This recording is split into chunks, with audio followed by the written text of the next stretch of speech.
గురించి విన్నాము. లోకం కూడా ధనవంతులాగానే వెంబడిస్తుంది. మనకు డబ్బులు ఖచ్చితంగా మనందరికీ అవసరమే, కానీ డబ్బును ప్రేమించి దేవుని ప్రేమించడము మానేశాడు ఈ ధనవంతుడు. అక్కడ నష్టం జరిగిందండి. ఏంటున్నారా? డబ్బులు మనకు అవసరమే, కానీ దేవుని కంటే డబ్బుని ఎక్కువగా ప్రేమించాడు ఈ ధనవంతుడు. అక్కడ పరలోకం పోగొట్టుకున్నాడు.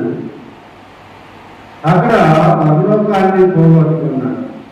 పెద్దలు అంటుంటారు, ధనం ఇచ్చినా మదం ఇచ్చుంటారా అని. ప్రియులరా, ఈ ధనవంతుడు కూడా మదం ఇచ్చినట్టుగా ఉంది.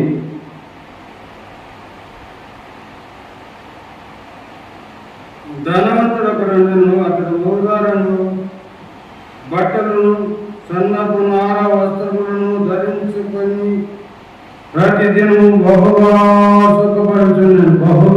సుఖపడుతున్నాను.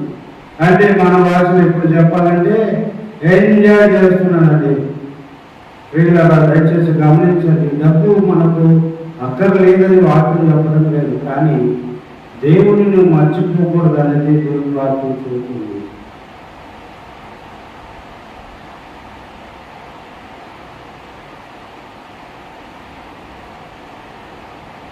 ధనవంతుడు కూడా చనిపోయి పాతి పెట్టబడను.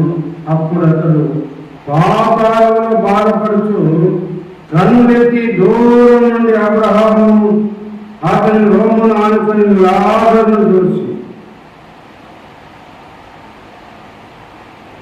యాతన పడుతున్నాడండి.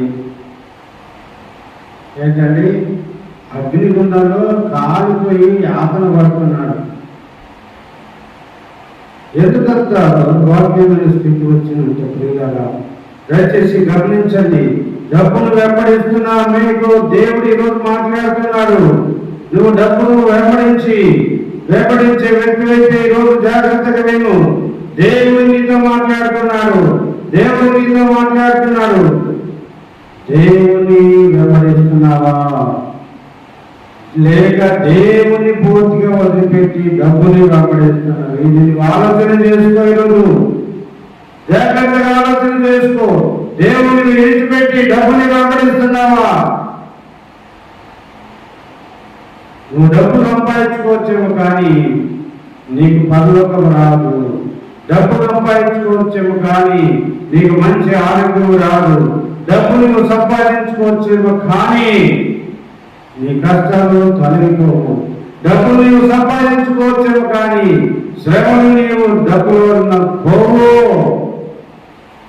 ప్రభు యేసుక్రీస్తు వారే నీ యొక్క సమస్యలను బాగు చేశాడు. నీ డబ్బును, నీ అనారోగ్యాన్ని బాగు చేసేవాడు, నీ సమస్యను బాగు చేసేవాడు, నీ శ్రమ నుండి విడిపించేవాడు, నీ కష్టాల నుండి తప్పించేవాడు. కాబట్టి ప్రియ సహోదర సహోదరి, డబ్బును వెంబడించడము అక్కడే ఆగిపోవద్దు. దేవుని వెంబడించడం ప్రారంభించు. దేవుని ప్రేమించడం ప్రారంభించు.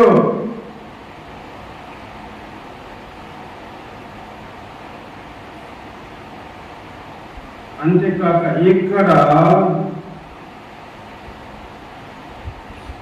ఇప్పుడు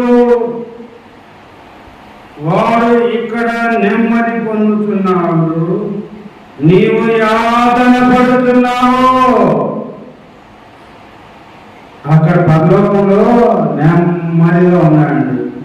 అబ్బా, నీకు పరలోకం కావాలా? ధనవంతుడైన నీవు పరలోకం కావాలంటే దేవుడిని వెంబడించు.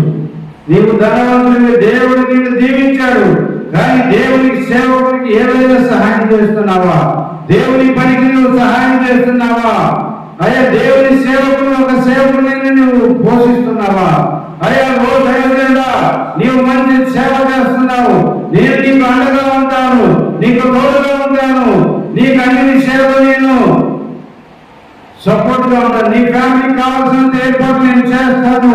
నీవు దేవుని సేవకు నమ్మకంగా చేస్తున్నావని ఒక్క సేవకునైనా నీవు ప్రోత్సాహపరుస్తున్నావా? సహకారం అందిస్తున్నావా? ఆ కుటుంబాన్ని ఆదరిస్తున్నావా? ఓ ధనవంతులు, నీవు ఈరోజు జ్ఞాపకం చేసుకో. దేవుని సేవకుని అపహాస్యం చేస్తున్నావు, అవమానం చేస్తున్నావు. సంచి జోడ వేసుకొని భిక్షాటన చేసినట్టుగా చేస్తున్నాను. అనేక సార్లు దేవుని సేవకుని అవమానించావు. ఆ దేవుని సేవకుని నీ కొరకు ప్రార్థన చేస్తే చేయకపోతే నువ్వు ఎప్పుడో నశించిపోయి ఉండేవాడు, ఎప్పుడో నీ కుటుంబం పాడైపోయింది. ఆ సేవకుడే నీ కొరకు నీ కుటుంబం కొరకు ప్రార్థన చేస్తున్నాడు. కాబట్టి ఎంతకాలం మేము బ్రతుకున్నా నీ కుటుంబం బ్రతుకుంది. జాగ్రత్త. ఏ సేవకును తృణీకరించవద్దు, అవమానించవద్దు. నీవు సహాయం చేయకపోను సేవకుని త్వరగా మాట్లాడతావా? నువ్వు కలెక్టర్ కావచ్చు, కండక్టర్ కావచ్చు, ఇంజనీర్ కావచ్చు, డాక్టర్ కావచ్చు, ఎంఆర్ఓ కావచ్చు, ఎండిఓ కావచ్చు, ఎవరైనా నువ్వు కావచ్చు. నీవు దేవుని పని చేయగలుగుతున్నావు. దేవుని సేవకుని సహాయపడుతున్నావా? దేవుని సహాయము, దేవుని సేవకు నీవు సహాయం అందిస్తున్నావా? దేవుని సేవకు నీవు ప్రోత్సాహపరిచేవాడుగా ఉన్నావా? అవమానించే వ్యక్తిగా ఉన్నావా? జాగ్రత్త. ఈ ఉదయకాలము దేవుని సేవకు నీవు ప్రోత్సాహపరచు. నీ వంతు సహకారం అందించు. నీకున్న దానిలో దేవుని సేవకునికి ఇచ్చి దేవుని కనపరచు. దేవుని సేవకుని ప్రోత్సాహపరచు. నేను దేవుని సేవకునికి ఇచ్చినా అంటే దేవుడికి ఇచ్చినట్లే. నా నామంలో నీవు నీ రీతిలో నీ ప్రతిఫలం పొందుతామన్నావు. నీ రీతి కూడా దేవుని సేవకుని ప్రతిఫలం అనిపిస్తానని దేవుడు చెప్తుంటే